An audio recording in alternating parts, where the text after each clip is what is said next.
Muy buenas, muchísimas gracias a todos los que nos acompañan hoy en este webinar organizado por el Hospital Clínica Bíblica. Mi nombre es Elizabeth Rodríguez y soy parte del equipo de comunicación.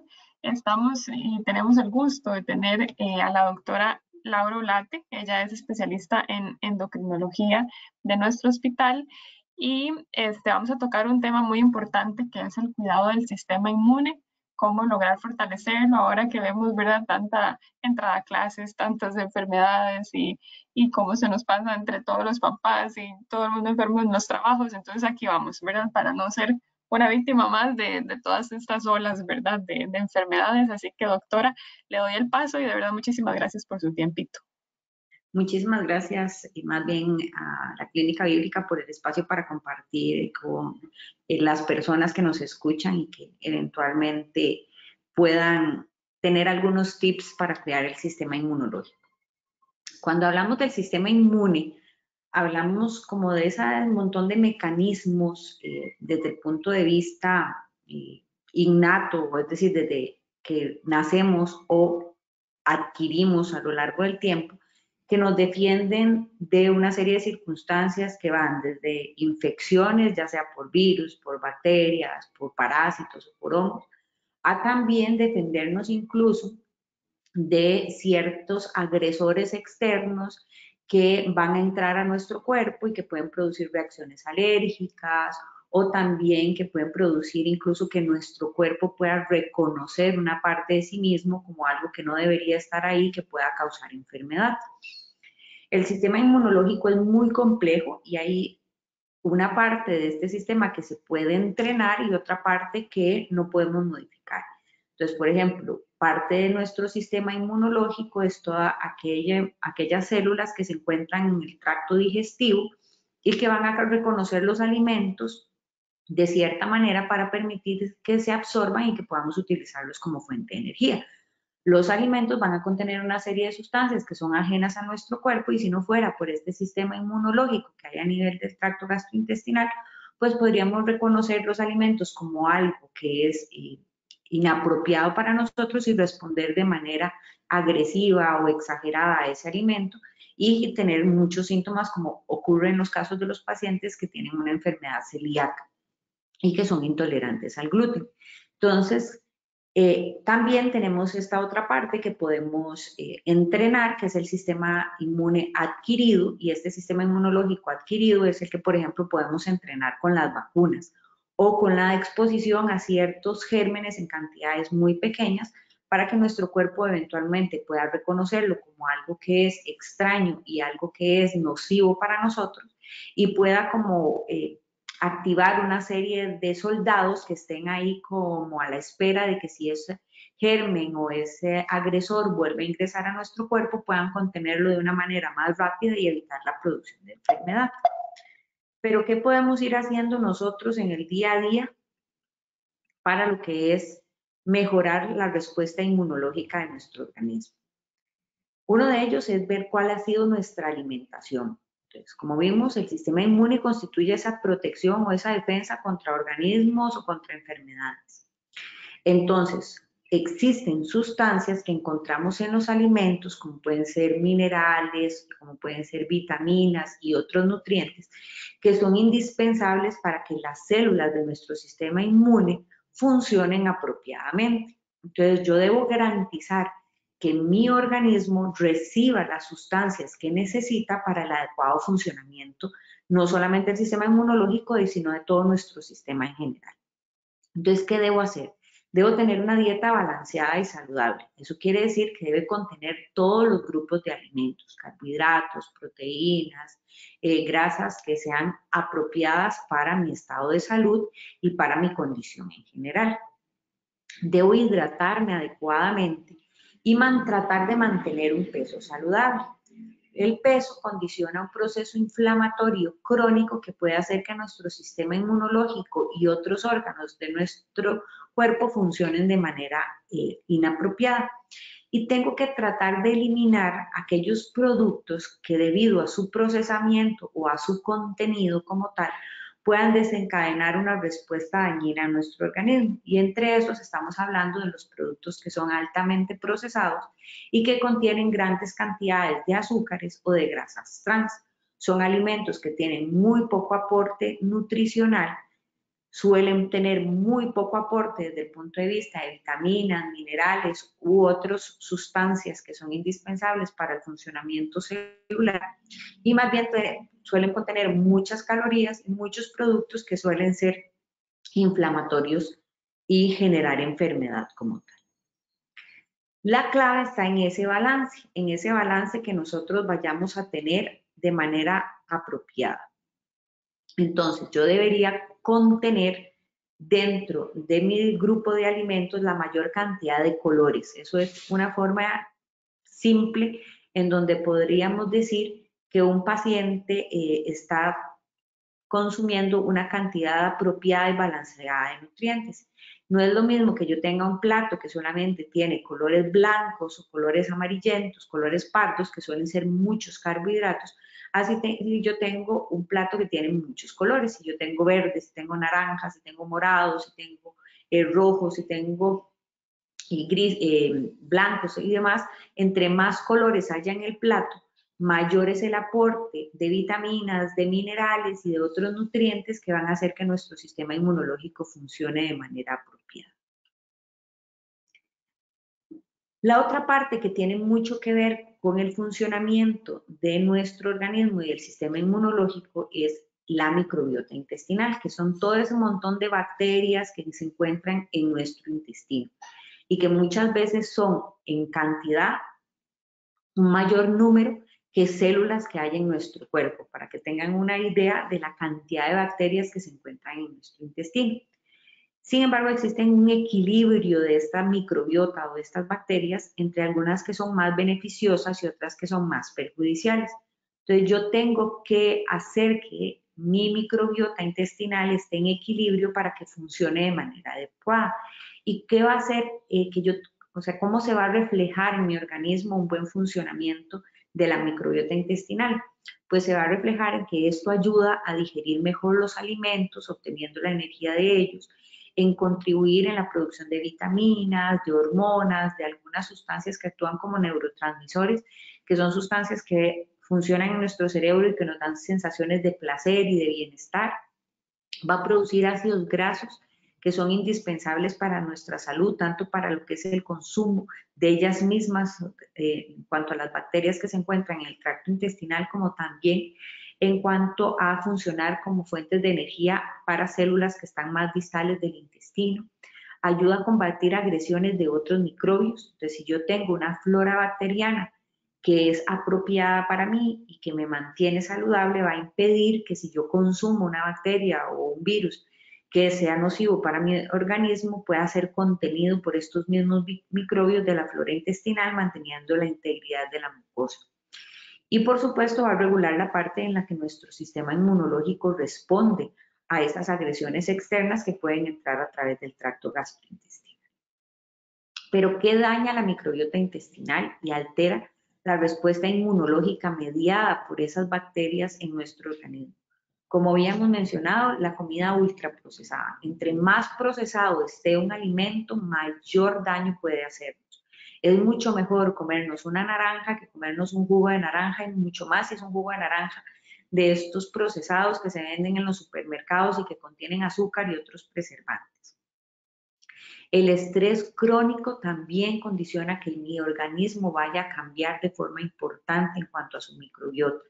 El utilizar sustancias nocivas como son el tabaco y el consumo excesivo de alcohol, los trastornos del sueño, el uso de los antibióticos. Recordemos que lo que tenemos en nuestro sistema digestivo son bacterias y son virus que son susceptibles a antibióticos que destruyen otros virus y otras bacterias. Entonces no es infrecuente que un paciente que tal vez estaba teniendo una infección respiratoria o en piel o en otras zonas y que recibe antibióticos, eventualmente pueda tener algunas alteraciones a nivel del tracto gastrointestinal, incluso algunas alteraciones en cuanto a la tolerancia a alimentos.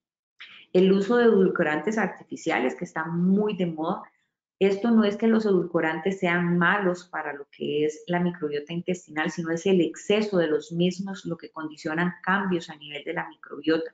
Y es por eso que hay que tener en cuenta que los edulcorantes tienen una dosis para ser utilizada diariamente. Y si yo me paso de esa dosis, pues voy a tener alteraciones en lo que es el equilibrio de la microbiota intestinal. No consumir productos vegetales, principalmente productos vegetales que contengan fibra, que van a hacer que esa flora bacteriana pueda estar en equilibrio y estar de cierta manera saludable. Muchos medicamentos que son de consumo usual y que con los cuales se abusa puede utilizarse también para alterar lo que es la flora intestinal.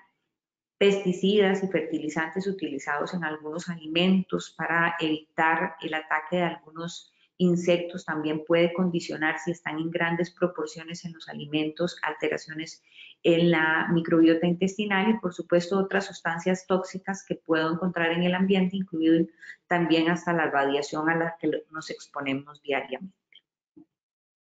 Entonces tenemos que entender que las bacterias del tracto gastrointestinal por lo general son amigas y tienen propiedades que se llaman probióticas, por eso se llaman probióticos los alimentos que contienen este tipo de bacterias y que van a ayudar a restablecer o a mantener en equilibrio la flora intestinal.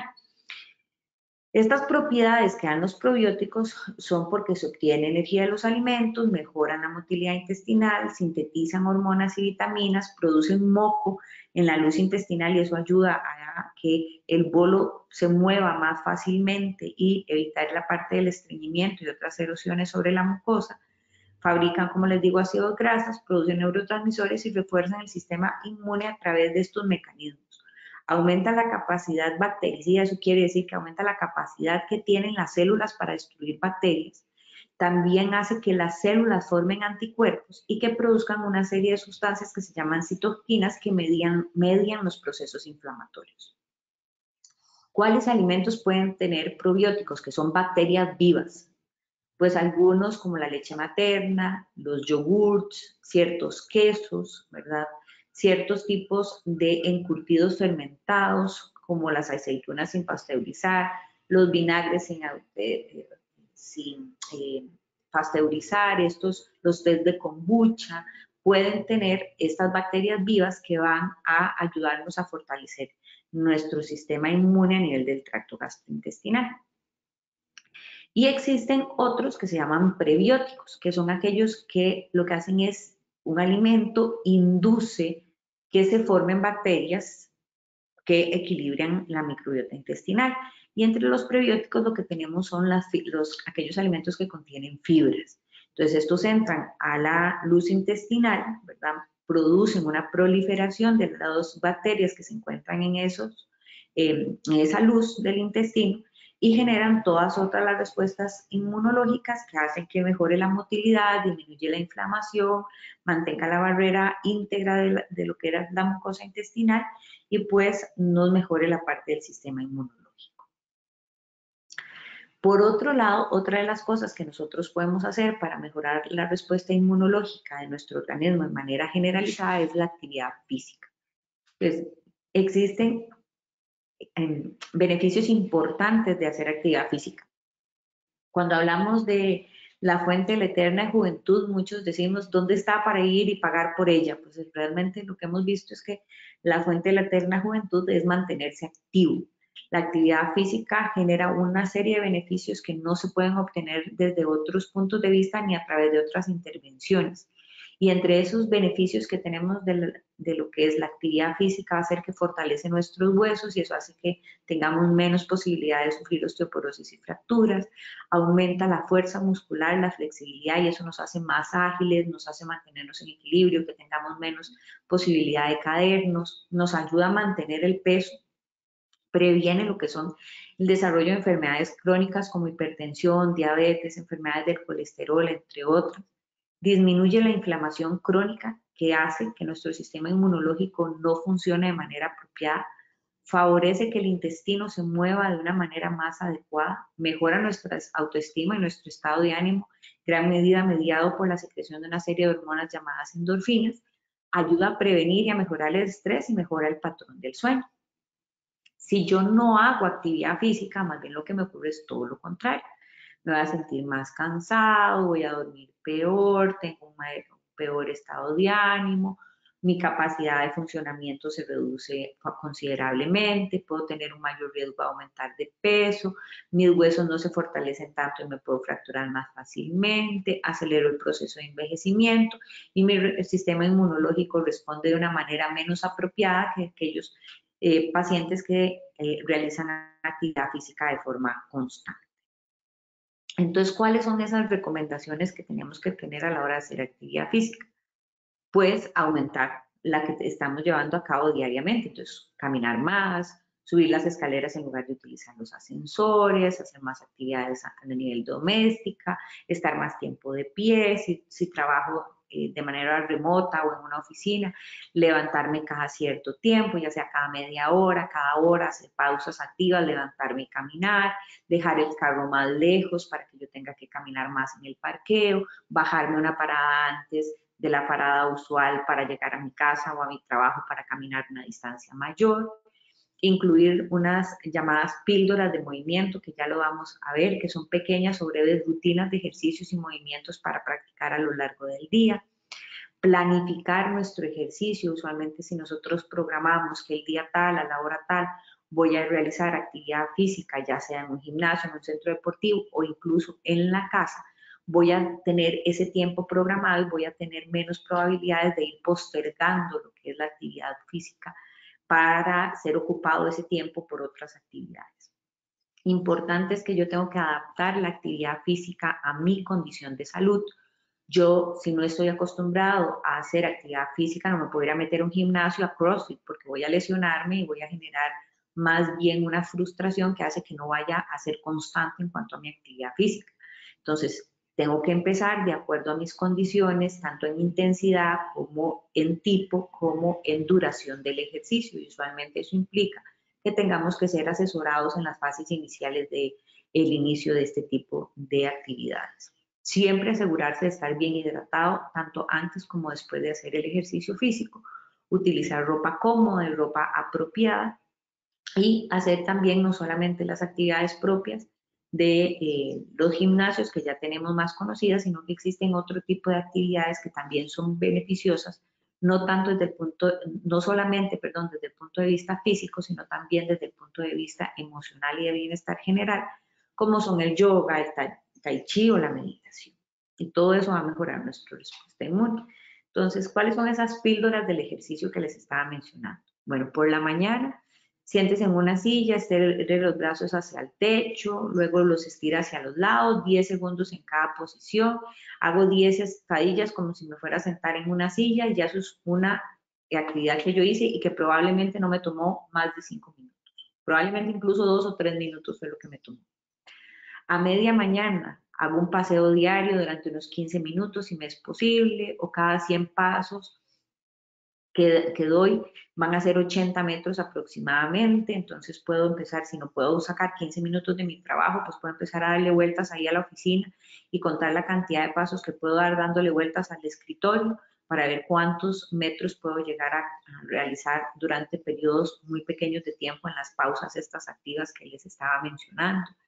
Antes de comer, realizar fuerza con el peso corporal, puedo elevar las rodillas a cada paso que da simulando como si estuviera subiendo las escaleras por 5 minutos. Siéntese y levántese constantemente de una silla unas 10 veces, intente aguantar 20 segundos apoyándose solamente en las manos o solamente en los pies en el suelo, no importa cuántas veces lo haga o la posición en la que esté, pero que mantenga la actividad física constante.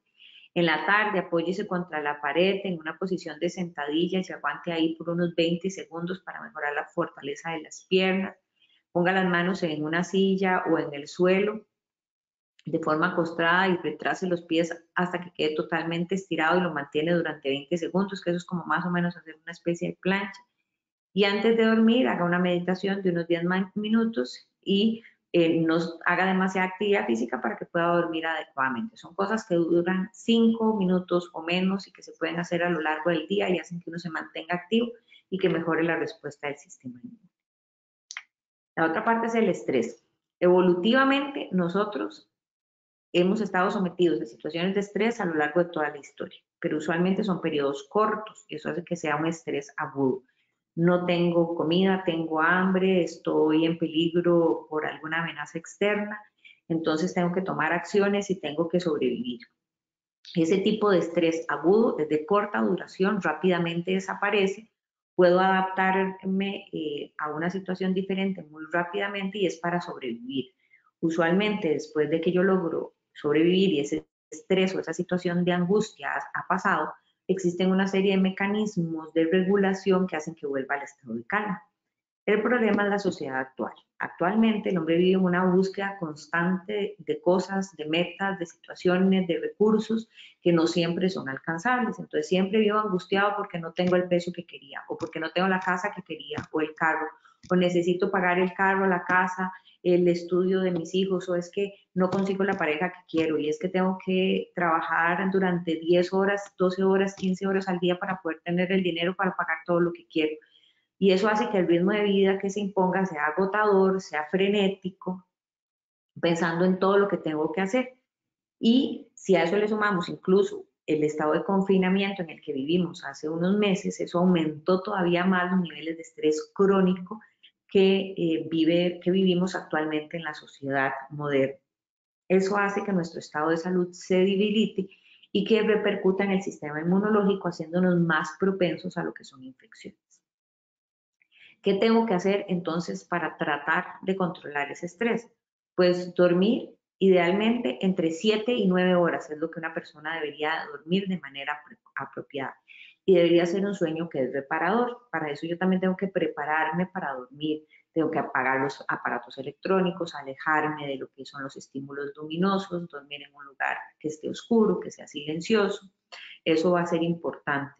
Si necesita hacer una siesta durante el día, pues también puede tomar 10, 15, 20 minutos del día para hacer una siesta, para permitirle recuperarse si es necesario. Busque pequeñas cosas que le hagan disfrutar. Busque un hobby, leer, escuchar música, bailar, nadar, ordenar cosas, tejer, cocinar. Busque una actividad que le genere placer y que pueda permitirle desconectarse del bullicio que hay a su alrededor. Mantenga lo que son las relaciones sociales, mantenga el contacto con las personas queridas, no solamente de manera presencial, sino también a través de llamadas, de videollamadas, no pierda el contacto con estas personas. Ayude a los demás en la medida de sus posibilidades. Es importante encontrar un objetivo en la vida y darse cuenta de las situaciones que están más allá de solo nosotros. Y como les decía, practiquen actividad física regular y en estos el yoga, el tai chi o la meditación que hablábamos anteriormente pueden ser importantes para bajar ese nivel de estrés crónico y mejorar nuestro estado de salud. Por otra parte está lo que es el ritmo circadiano. La mayoría de nuestras funciones biológicas no son constantes, sino que pasan por periodos de mayor y de menor actividad. Y a eso se le conocen como ritmos circadianos. Hay ritmos circadianos que duran meses, como por ejemplo el ciclo menstrual, que es un ciclo circadiano que dura 28 días aproximadamente. Pueden haber ciclos circadianos que duran más semanas o meses y hay otros que son más cortos. El más conocido y el que es indispensable para el funcionamiento adecuado es el ritmo circadiano de 24 horas. Entonces las células de nuestro organismo, incluidas las de respuesta inmune, se sincronizan a través de una serie de sustancias que interaccionan con esos ciclos vitales. Entonces, por ejemplo, hay hormonas que solamente se liberan durante las horas del sueño. Hay otros tipos de hormonas cuyo nivel más bajo es durante las horas del sueño y el nivel más alto es a las horas de despertar.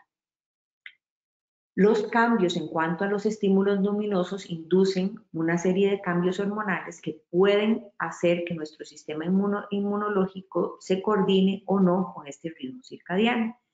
Y por eso es importante lo que les mencionaba a la hora de descansar y del sueño, que sea en oscuridad y que sea en una zona silenciosa y que yo esté alejado de estímulos luminosos como el celular o el teléfono, o la computadora o el televisor.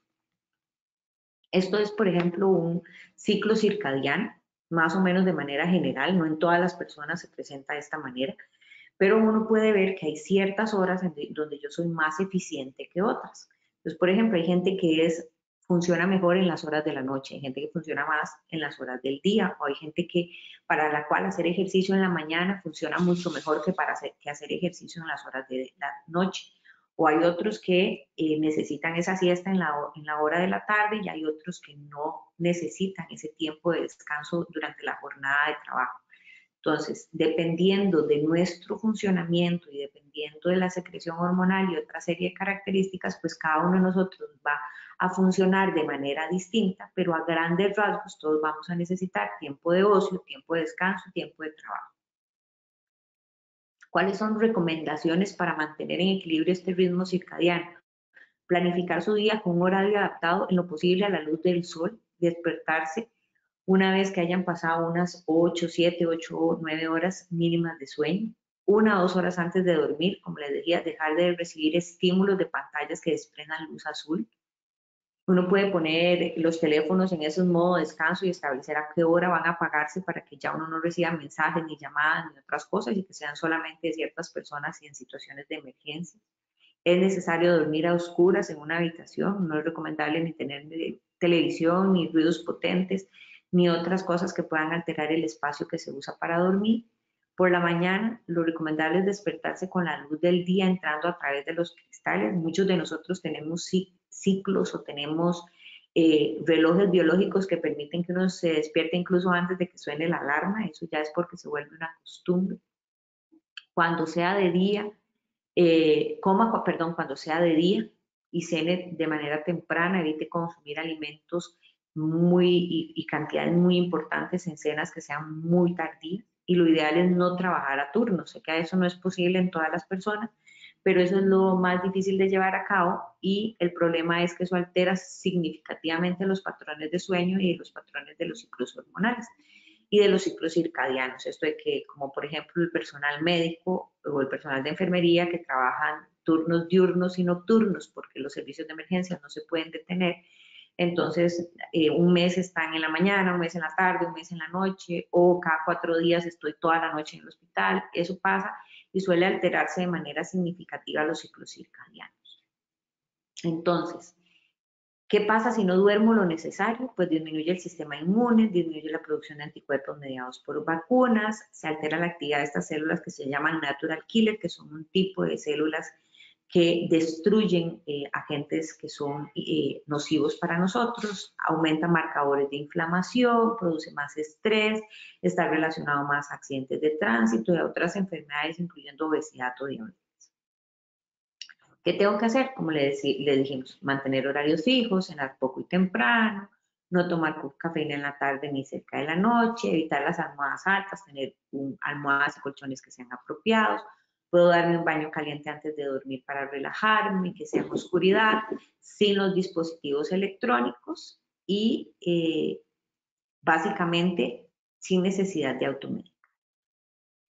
Entonces, para finalizar, un protocolo básico para mejorar la respuesta del sistema inmune: alimentarse bien, mantener los ritmos biológicos apropiados, dormir, ejercitarse, evitar hábitos tóxicos, mantener las relaciones sociales y de proyectos de vida y tener una vida saludable. Básicamente, esto es un resumen esquemático para decirles que tener un sistema inmune fuerte y regulado es uno de los elementos claves para disfrutar de una buena salud. Muchísimas gracias por su atención y quedo pendiente para las preguntas.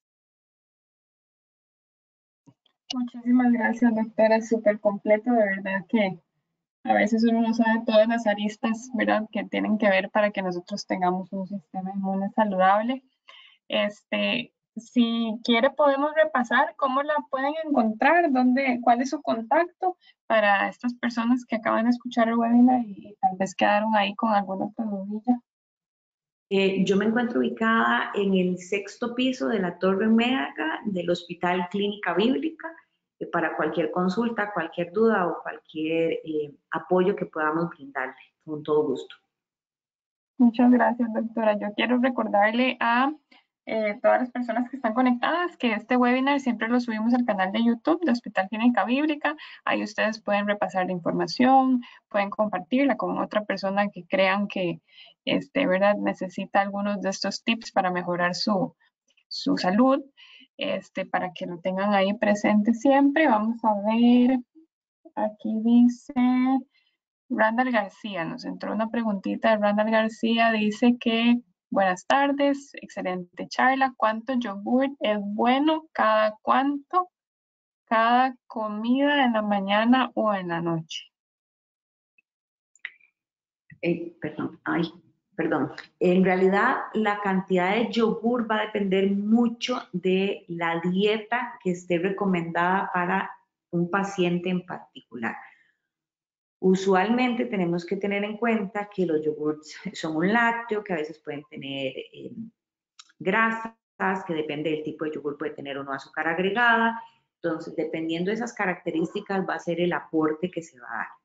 Si la persona no tiene ninguna restricción, usualmente una porción de yogur natural rico en probióticos que no tengan azúcar adicionada puede ser suficiente para tener una buena salud digestiva. Perfectísimo. Bueno, creo que vamos a cerrar acá el webinar para que tampoco no se nos haga muy extenso y las personas que lo quieran repasar puedan, ¿verdad?, sacar este ratito para poder verlo. Así que, doctora, como siempre, de verdad le agradecemos muchísimo por abrirnos, ¿verdad?, su consultorio, su tarde, este ratito para compartir con nosotros su conocimiento. Así que mil gracias y mil gracias a todos los que se conectaron también. Muchísimas gracias a todos. Hasta luego, doctora. Gracias. Bye.